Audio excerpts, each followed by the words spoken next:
Hey, there's new security deposit laws in California. Here's what you need to know.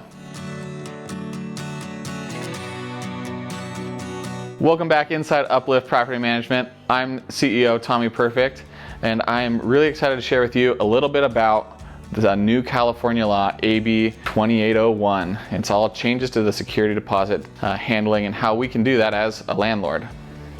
So under our current existing regulations under California Civil Code, we have our normal security deposit. You go in, you inspect the unit, you see what's wrong, you can tell the tenant what damages are there. We already have a little bit of provisions behind that. But then what we do is you go and you just charge the security deposit for whatever repairs or damages there were, and you send your invoices along with it. So that's kind of where we go with these security deposits right now, but AB 2801 is really just switching that up a little bit and requiring a lot more evidence from you, the landlord, to prove the value of those charges to the tenant. The biggest hurdle that you're gonna see with this new law here in California is that you're gonna have to take a lot more photos.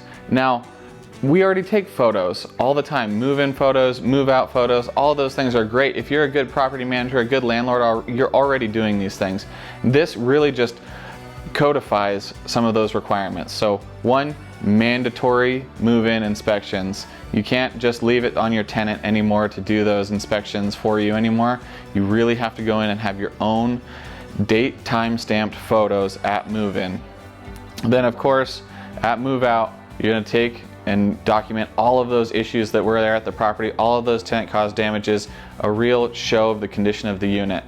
And now the third step, the third round of photos now is that you're gonna have to take photos of the actual repairs completed and send those along with the itemized statement and invoices for that security deposit disposition for the tenant. Really important right now for property managers and landlords is this starts going into effect April 1st, 2025. That's just a few weeks away right now for all of your move out photos and those third step, those repair photos for your existing tenants. So all of those move outs that happen on or after April 1st, 2025, you need to have those date timestamp photos at move out and of completed repairs. The move-in photo requirement will be established for all new tenancies as of July 1st, 2025. So make sure you remember those dates and stay compliant. I know some of you guys are out there thinking, oh, every time that a tenant moves out, you're gonna be able to charge for cleaning. Well, this really takes away that automatic cleaning fee that any landlord or property manager might have. It really makes it specific that you can't just say, oh yeah, no matter what, you're gonna get charged for cleaning. Now, you and I both might know that the tenants never really leave it all the way clean. So you can still charge a cleaning fee as long as you are actually returning the property to the initial status and condition when the tenant received it. So if you had it professionally cleaned when they moved in, you can then charge to make sure that it's professionally cleaned when they moved out.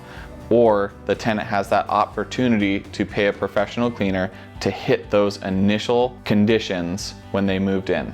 The days of automatically charging for carpet cleaning or automatically charging for cleaning the house or apartment are long gone. Those are in the past, and we gotta move forward under these new regulations. One of the lesser known things that's already part of California landlord tenant law is that the right to an initial inspection, or we call it a pre-move out inspection. This inspection happens 14 days prior to the tenant moving out.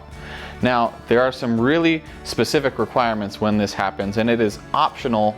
You as a landlord must offer it to the tenant, but the tenant has the option to take you up on it.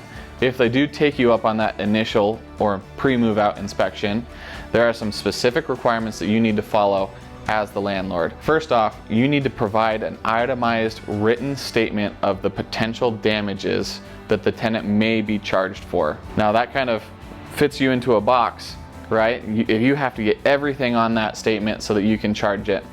Or if they have personal belongings that are in the unit that are preventing you from being able to see the damage, then you can still charge for those or damages that occur in between that initial inspection and the move out date. This law changes a little bit when a unit is entirely empty. If they've already vacated and they still want that pre-move out, they still want to hold possession of the unit so they can make those repairs, you have to get all of those things into that statement and give the tenant a chance to cure those damages before you're able to charge their security deposit. In conclusion, AB 2801, big thing on photos. 3 stages of photos: move in, move out, after repair.